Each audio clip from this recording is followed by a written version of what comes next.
സമരത്തിന്റെ ഭാഗമായി വന്നിട്ട് ക്യാമറയും കൊണ്ട് വന്നിട്ട് പിന്നെ വേരി വന്നിട്ട് കേട്ടാലിറക്കുന്ന ഭാഷയിൽ തെറിയ അസഭ്യവും പറഞ്ഞിട്ട് അത് കേട്ടിട്ട് അങ്ങനെ പോകണമെന്ന് പറയുമ്പോൾ മാത്രമേ പ്രശ്നമുള്ളൂ. എന്നാലും ഒരു അക്രമത്തിനോ അതിക്രമത്തിനോ കൊണ്ട് മറുപടി പറയാൻ ആഗ്രഹിച്ചിട്ടില്ല, ചെയ്തിട്ടുമില്ല.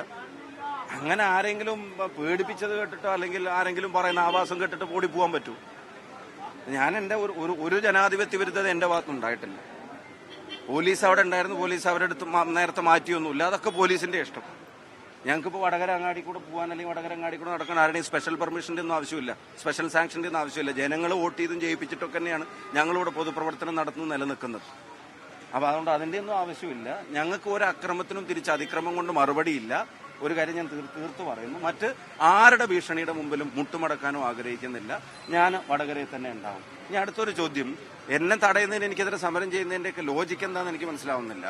ഈ ലോജിക്ക് മുഖ്യമന്ത്രിയുടെ പേഴ്സണൽ സ്റ്റാഫിലുള്ള കാര്യങ്ങളുമായിട്ട് ബന്ധപ്പെട്ട് ശ്രീ പിണറായി വിജയന് ബാധകമാണോ? ഈ ലോജിക്ക് അവരുടെ പാർട്ടിയിലെ MLA-മാരുമായി ബന്ധപ്പെട്ടവർക്ക് ബാധകമാണോ? ഈ ലോജിക്ക് മന്ത്രിസഭയിലുള്ള അംഗങ്ങളുമായി ബന്ധപ്പെട്ട അദ്ദേഹത്തിന് ബാധകമാണോ? ഈ ലോജിക്ക് അവരുടെ പാർട്ടി പ്രവർത്തകർ SFI മുതലുള്ള പാർട്ടി ഘടകങ്ങൾ ലോജിക്ക് അവിടെ ബാധകമാണോ? MLA-മാരുൾപ്പെടെ അത് ബാധകമാണോ?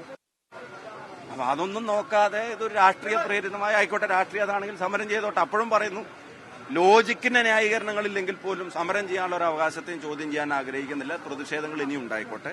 പക്ഷെ വായടപ്പിക്കാമെന്നോ പീഡിപ്പിച്ചിട്ട് നിലത്തിറങ്ങാതിരിക്കാതാക്കാമെന്നോ ആരും കരുതരുതെന്ന് മാത്രമേ പറഞ്ഞിട്ടുള്ളൂ. അതും ഒരു അക്രമവും അതിക്രമവും തിരിച്ചുണ്ടായിട്ടില്ല. മോശപ്പെട്ട ഒരു വാക്കോ പദോ ഉപയോഗിച്ചിട്ടില്ല. ഒരു കാര്യം തീർത്തു പറയുന്നു, ആരുടെ മുമ്പിലും ഭയപ്പെട്ടിട്ട് വടകരയിലെ പൊതുപ്രവർത്തനത്തെ പുറകോട്ടടിക്കുമെന്ന് ആരും കരുതേണ്ടതില്ല. മുന്നോട്ട് തന്നെ പോകും. ഈ സമരത്തിന്റെ ഒരു വാക്കും കൂടെ, പ്രിയപ്പെട്ട രാഹുൽ ഗാന്ധിക്ക് വടകര നൽകിയ ഉജ്ജ്വലമായ പിന്തുണയാണ് ഇന്ന് നമ്മളിവിടെ കണ്ടത്. രാഹുൽ ഗാന്ധി ബീഹാറിൽ നടത്തുന്ന പോരാട്ടത്തിന് രാഹുൽ ഗാന്ധിക്ക് സമാനതകളില്ലാത്ത പിന്തുണയാണ് വടകരയിൽ ജനങ്ങൾ നിറയുന്നത്. തോരാതെ പെയ്യുന്ന മഴയാണ്. ആ മഴയത്ത് പോലും ആയിരക്കണക്കിന് ആളുകൾ ഈ തീപ്പന്തവുമേറ്റി പേരാമ്പ്രയുടെ മണ്ണിലേക്ക് ഇറങ്ങി വരുന്നത് രാഹുൽ ഗാന്ധി നയിക്കുന്ന പോരാട്ടത്തിന് ജനമനസ്സിലുള്ള ഏറ്റവും വലിയ പിന്തുണയുടെ ഒരു തെളിഞ്ഞ ഉദാഹരണമാണ് ഇവിടെ കണ്ടത്. ഇന്നത്തെ വാർത്തകൾ നിങ്ങൾ ശ്രദ്ധിക്കുക. ഇന്നത്തെ വാർത്തയിൽ ഒരു വീട്ടിൽ 252 വോട്ട്, ഒരു വീട്ടിൽ 300 വോട്ട്, ഒരു വീട്ടിൽ 96 വോട്ട്. ഇതൊക്കെ ഇന്നത്തെ വാർത്തയിലും നമ്മൾ കണ്ടു. UP-യിൽ നിന്നുള്ള വോട്ടുകൾ ബീഹാറിലേക്കാവുന്നത് നമ്മൾ കണ്ടു. അപ്പൊ തെരഞ്ഞെടുപ്പുകൾ പൂർണ്ണമായും ഈ മോഡിയുടെയും BJP-യുടെയും ഇംഗിതത്തിനനുസരിച്ച് അട്ടിമറിക്കാൻ കൂട്ടുനിൽക്കുന്ന പാർട്ട്ണർ ഇൻ ക്രൈമായിട്ട് ഇലക്ഷൻ കമ്മീഷൻ മാറിയിരിക്കുകയാണ്, അല്ലെങ്കിൽ BJP കമ്മീഷൻ മാറിയിരിക്കുക. ഇതിനെതിരെ പ്രതിരോധിക്കുക അല്ലാതെ മറ്റു വഴികളില്ല. അത് തീർച്ചയായിട്ടും രാഹുൽ ഗാന്ധി ആ പോരാട്ടം തന്നെയാണ് ഏറ്റെടുത്തിരിക്കുന്നത്. അതിന് വടകരയുടെ പിന്തുണയുണ്ട് എന്നുള്ളതാണ് ഇന്നത്തെ രാവ് തെളിയിച്ചത്. പങ്കെടുത്ത മുഴുവൻ ആളുകൾക്കും അഭിവാദ്യങ്ങൾ നേരുന്നു.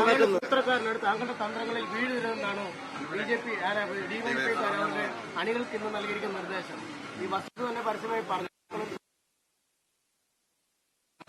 ആ തന്ത്രങ്ങൾക്കിനി പ്രവർത്തകർ വീഴരുത്. അവർക്കൊന്നും മറുപടി പറയേണ്ട കാര്യമില്ലാന്ന്. കാഫിർ സ്ക്രീൻഷോട്ട് ഉണ്ടാക്കിയത് ഞാനാണെന്ന് പത്രസമ്മേളനം വിളിച്ച് പറയുന്ന പച്ചക്കള്ളം പറയാൻ മടിയില്ലാത്തവർക്ക് എന്ത് മറുപടിയാണ് അവരറിയിക്കുന്നത്? DYFI വടകര ബ്ലോക്ക് കമ്മിറ്റിക്ക് ഞാനാണോ നിർദ്ദേശം കൊടുക്കുന്നത്? കൊടിയെടുത്തിട്ട് എന്റെ വണ്ടി മുമ്പിലേക്ക് വന്ന്